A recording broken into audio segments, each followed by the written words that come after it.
We go 3, 2, and 1. Well, Mayor Doug, this is not a new office. We are in a temporary office for the mayor here. You're getting some remodeling done in yours, but again, welcome. Mayor's Monday here at WSAU, WSAU.com. Have you filled the office yet? Filled it out yet? Feeling good?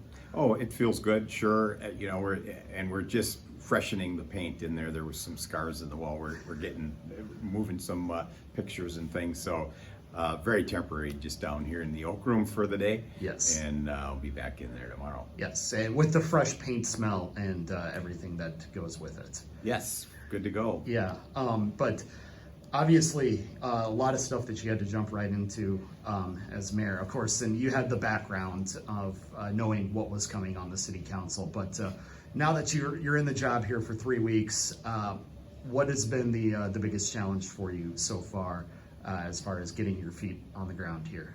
Well, I would say at least in the first couple of weeks, the events drive the day. The events drive the calendar. So I've been attending a lot of events, and then a lot of people have come in. They want to introduce themselves. They want to introduce their organizations.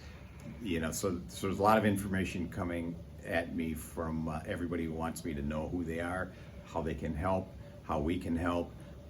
So sorting through and staying on track on a schedule. For example, you were supposed to be here at 2 and we ended up, we've got to go retire badge the canine this afternoon. So I appreciate you being flexible on the schedule. As an animal lover myself, I will be flexible for a situation like that, especially a canine officer that has served the community well. I'm sure as this goes, you'll probably get sick about hearing about my cat. I know Mayor Katie did. So, but yes, I do. I am a pet parent myself, so I know how important those items are.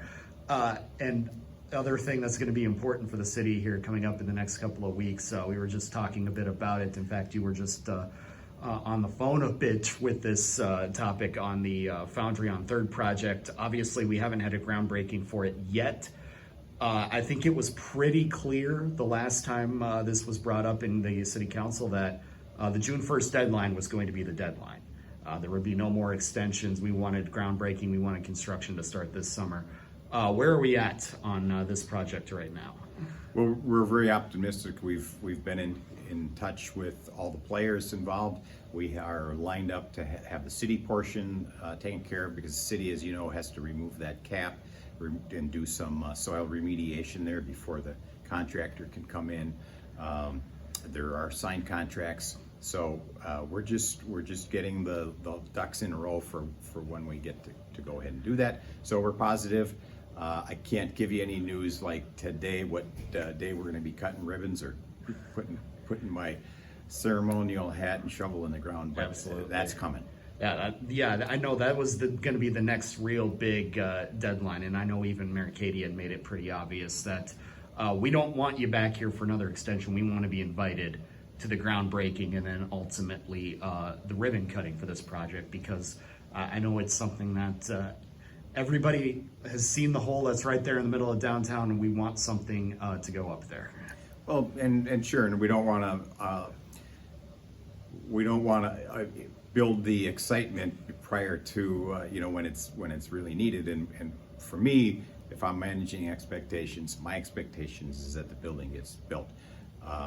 If we're here at the end of 25 and we don't see people on a list ready to start moving in, sure, we'll be concerned. But I'm not going to be sitting here managing the day-to-day.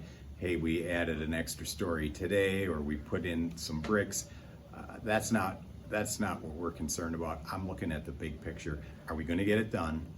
If we're going to get started, are we going to keep it going, and are we going to get it done? We talked about some of the River Life issues where we had a contractor start and walked away. That would be a worse scenario than having a few bumps in the road. We can manage those. We can't manage walking away. So we want to make sure that piece is in place before we overcommit ourselves. Yeah, but we're very positive. Yeah, and that's obviously the biggest picture of that is tax base for the city. And we had news about that this week too, that the revaluation process in Wausau is done. Too soon, still yet to tell what that's going to mean for property tax bills for homeowners and property owners? Yes, generally yes. However, in a perfect world, as you know, the mill rate, which is how we calculate the taxes, generally is inversely proportional to property values as they go up. The state statute requires that we are within 0.9 or 90% or no greater than 110% of market value. And the state determines what the market values are based on sales. So we have sales, and if you came in the front door, you saw the pictures of recent sales. Some of those homes have sold 3 times in the last 3 or 4 years. Gives us good data points as to what the market is doing. So you can come in and compare your home to those and see where it fits in. They have open book that'll show you where your property value is in comparison to the people around you who've been selling. So if we know what the levy is, which is how much we need to operate the city, we divide that by total equalized value, which is about $4 billion, and that gives us our mill rate, which is going to be somewhere in the vicinity of $20, and it used to be $39.40. So that's a good thing, although at the end of the day, it's still a total amount we're collecting. Yep. All things being equal, your taxes would stay the same. But where it becomes tricky is that some sectors have gone up faster than others. So some will experience maybe a greater than average increase. Some may stay flat.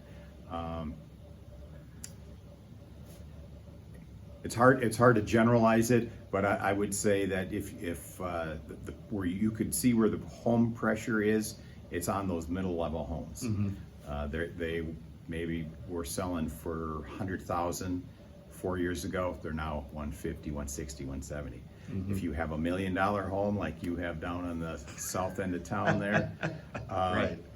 Your house didn't go from 1 million to 2 million. It's probably, or even 500 to a million. They might have gone from 500 to 550.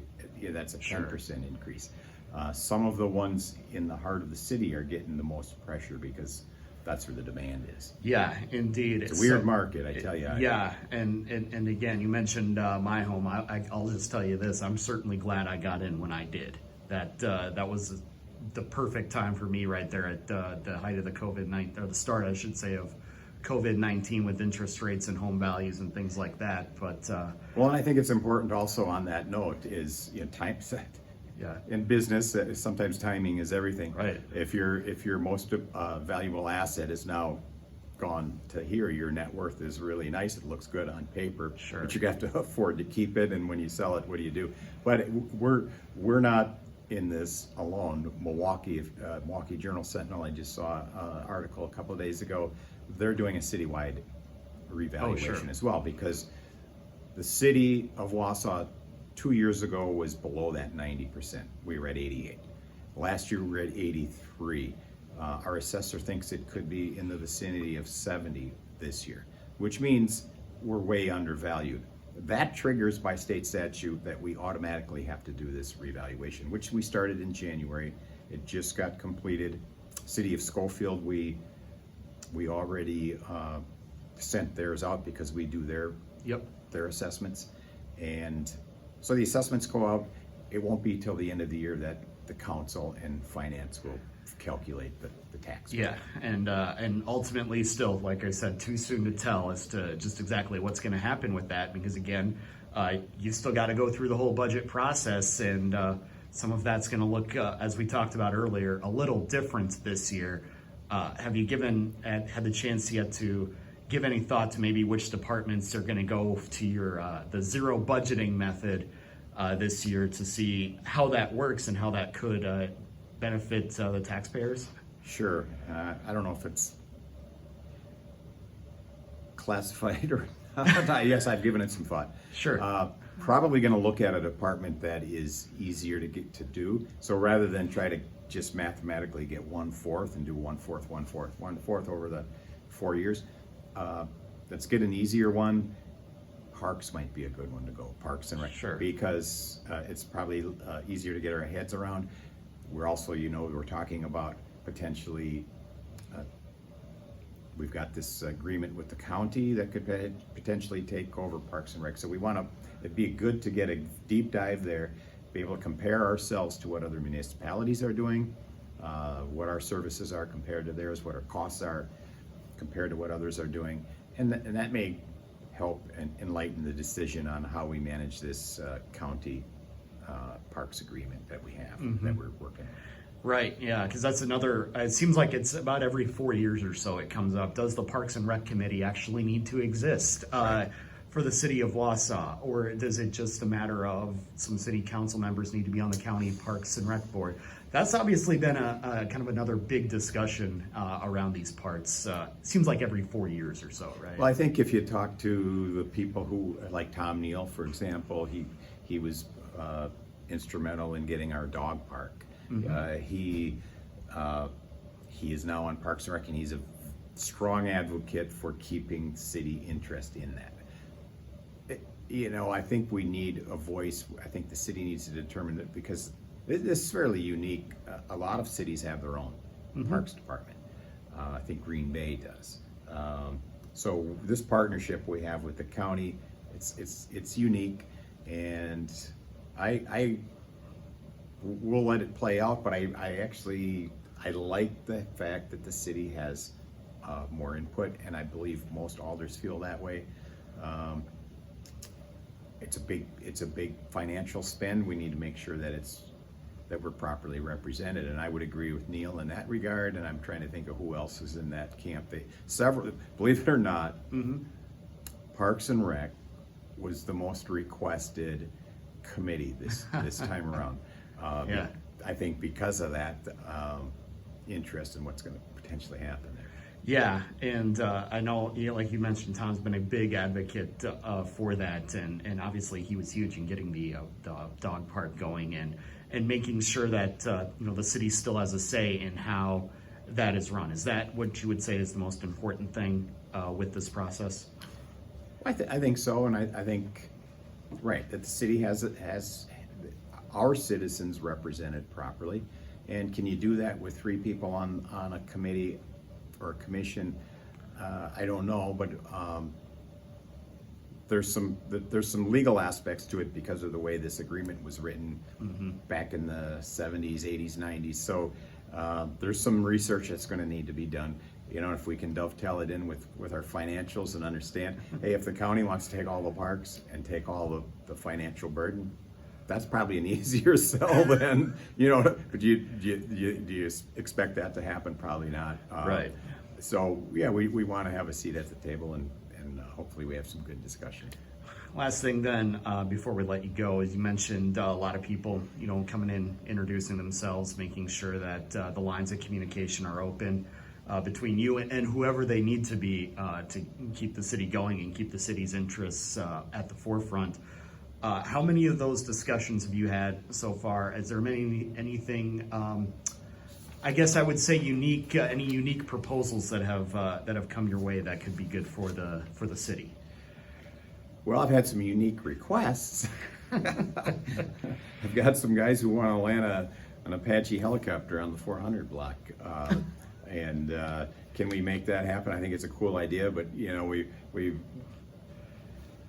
I've surveyed the site. I don't know that it's going to be doable, but we're looking to do something to maybe bring them into maybe another location, maybe Sure. a soccer field, maybe athletic park or somewhere. Yeah. So that is kind of a cool thing Right.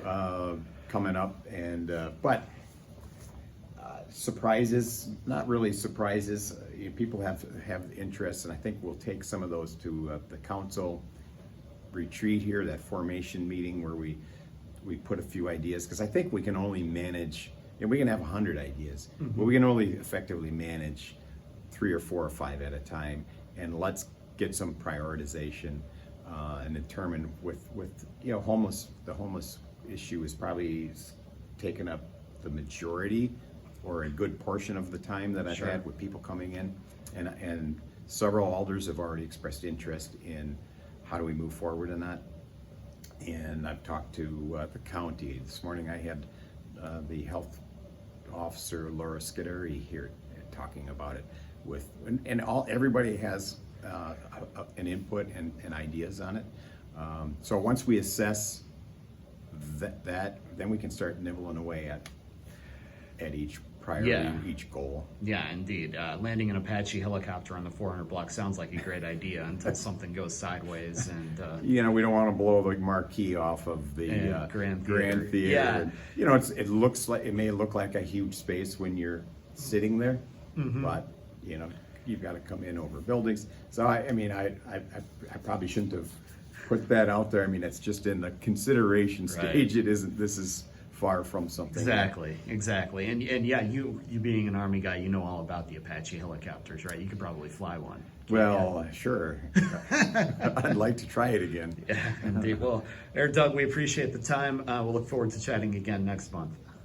Okay. Hey, you got a new hat on today. Yeah, I do. Yeah, my Love it. Colorado hats, yes.